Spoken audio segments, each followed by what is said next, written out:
Donc bonjour à toutes, bonjour à tous. Donc là je suis au spot workout de Saintes, au jardin public.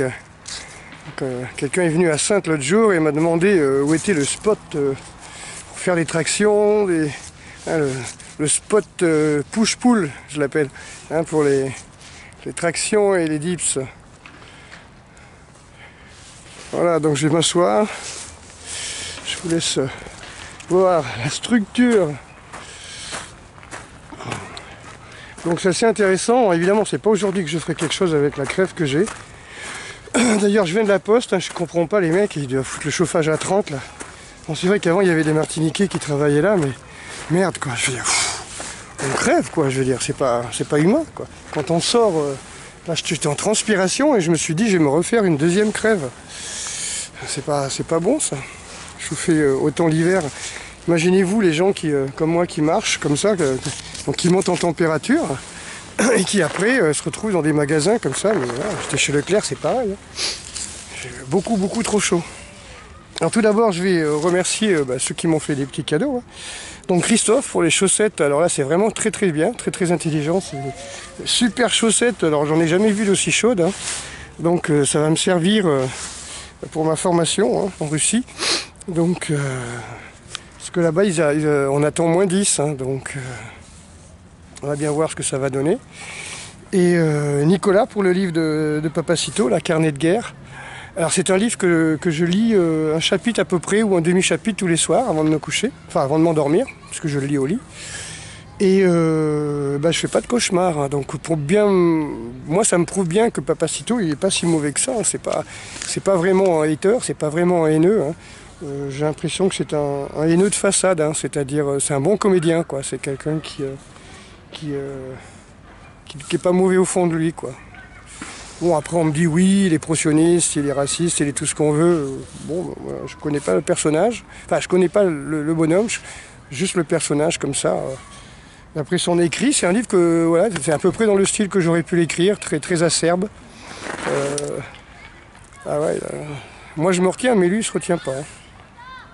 Puis Jérémy et Mathieu qui m'ont envoyé un petit chèque chacun, et je trouve ça sympathique. Parce que de toute façon, faut pas hésiter, comme je dis, je suis loin de payer des impôts, je suis à peu près au tiers du SMIC. Donc à moins d'avoir, je sais pas moi, 40 000 euros tous les ans de dons, je vois pas comment je pourrais payer des impôts là-dessus.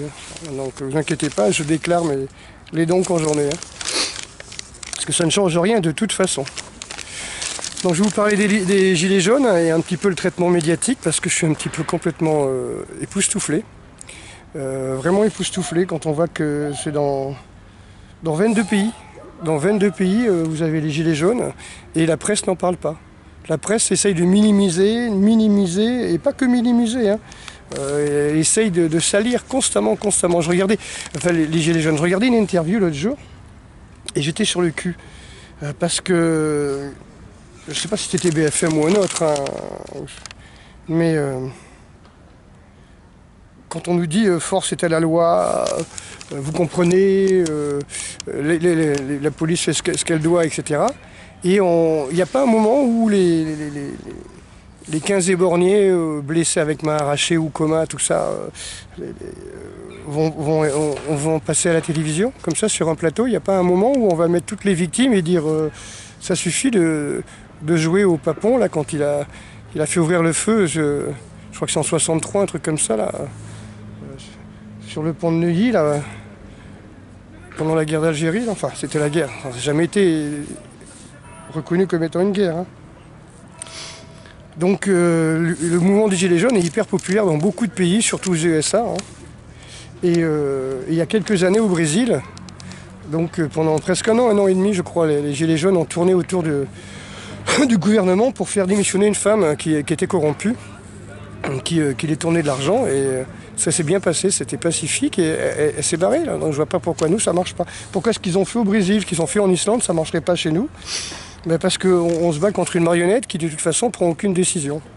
C'est peut-être pour ça. Quand je disais force est à la loi, moi je veux bien, mais pendant la nuit, ils votent des lois pour se protéger, pour s'augmenter, pour dire maintenant on va faire une loi, ça va s'appeler interdiction de manifester. Comme ça à 2 h du matin, avec 10 personnes dans l'hémicycle. On sait ce que ça veut dire. Hein. Parce que là, on a élu quelqu'un, mais...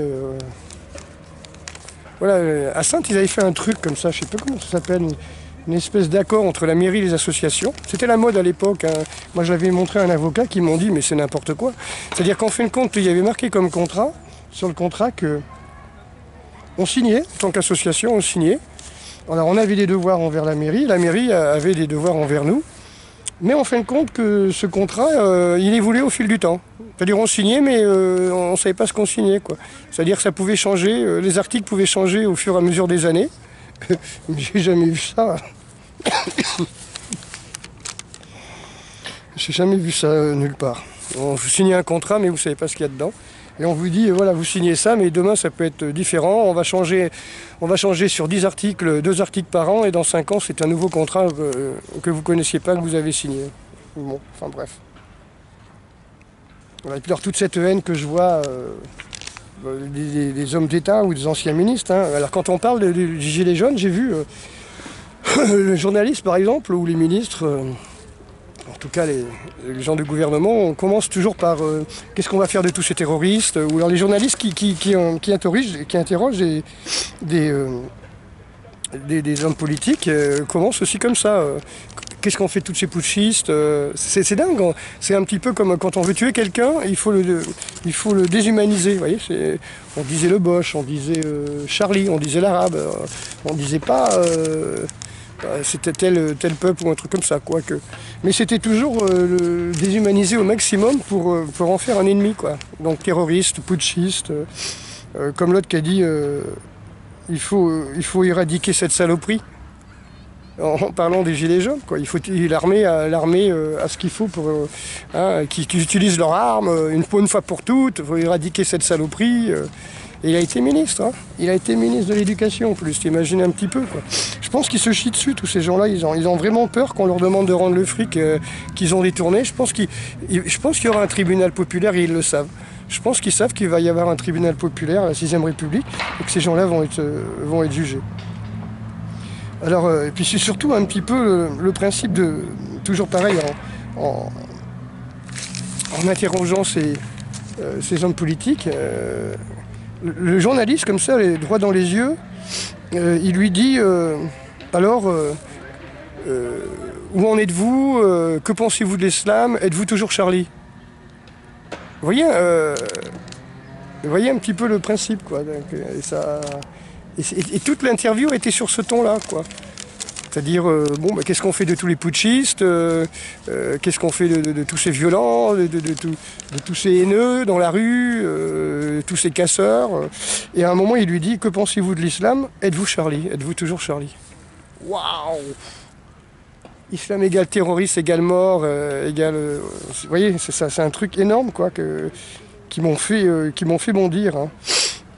Alors, je pense qu'en fin de compte, ils ont vraiment peur, hein, vraiment peur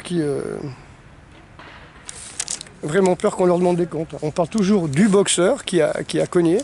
On ne parle pas je crois que c'est 14 mains arrachées, œil crevé, plus de 1000 blessés, donc 4 mains arrachées, 15 éborgnés, je crois, un truc comme ça, défiguré, mâchoire arrachée. Gamin dans le coma. Là, à Bordeaux, il y a un type qui s'est pris, un gamin qui marchait simplement, un passant, qui était vraiment tout à fait au bord de la manif, qui lui est rentré chez lui et il s'est pris un flashball direct dans l'œil, hein, en tir direct bien sûr dans l'œil. Alors on me dit oui, mais les flashballs c'est toujours en tir direct. Ouais, mais on peut viser le torse, on peut viser le bide. Voilà. Pourquoi toute cette haine? Pourquoi? Voilà, donc on se retrouve, les Français tirent sur des Français comme à l'époque de Vichy. D'ailleurs le CRS, il me semble, ça a été fait à cette époque-là. Enfin. Je pense que les forces de l'ordre actuelles, elles ont choisi le mauvais camp. Je pense qu'elles ont choisi le mauvais camp. Je pense qu'il va y avoir des suicides, il va y avoir des dépressions et il va y avoir des gens qui vont devoir changer de pays. Parce que je sais pas comment sont les gens, parce que moi je suis pas de la génération jeux vidéo. Vous voyez, je suis pas la génération des gens qui se laissent marcher dessus. Et si j'avais été dans une manif, ou si j'avais appris que mon gamin ou mes petits-enfants se feraient arracher un œil, tu vois. Putain, le mec, en tant qu'ancien militaire, ancien résistant, ancien ce que tu veux, en tant qu'ancien, moi je ne vivrai que pour venger. Hein. Donc c'est pas un appel au meurtre, mais je ne vivrai que pour ça. Si ma fille de 19 ans, là, comme celle qui s'est fait défigurer, mâchoire fracturée en plusieurs endroits avec carrément éborgné, moi je passerai ma vie, le reste de ma vie, à vouloir la venger. Et tout se sait. Croyez-moi, tout se sait. Et, les gens vont parler. Les gens vont parler. Parce que le côté meute, le côté en collectif, hein, comme les rugbymen, le côté collectif, quand le gouvernement va foutre le camp, hein, c'est le test un petit peu dont je parlais, hein, quand le gouvernement va commencer à se débiner, les responsables ils vont commencer à se chier dessus, là, les ministres et les commandants et tout ça, et ils vont lâcher leurs troupes. Hein. Hein, et donc ils vont donner la liste, ils vont donner les noms, ils vont donner l'heure où les personnes étaient. Il y a des enregistrements qui sont faits, hein, des enregistrements radio. Voilà, il y a des rapports qui sont faits, hein, donc des rapports d'intervention. Il y a des caméras, ils ont filmé aussi. Donc tout ça, ça peut être mis dans le public. Et là, à mon avis, ça va chier, quoi. À mon avis, rappelez-vous le test de 1000 grammes. Hein.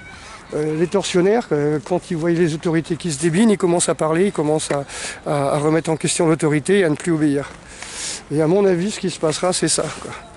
Quand les autorités vont être mises en question, ils vont se remettre en question, ils vont lâcher leurs troupes, et les troupes vont se chier dessus et vont commencer à dénoncer ceux qui ont tiré. Du genre, c'est pas moi, c'est l'autre. Et là, je vous garantis, il n'y a plus de copains. Hein, c'est pas des compagnons de guerre, hein, je vous le dis, c'est pas des soldats, c'est pas des gens qui risquent leur vie tels que nous on le pense en tant que soldats. Ce sont des gens qui tirent sur des civils, ça n'a absolument rien à voir. Ce sont des gens qui tirent sur des civils.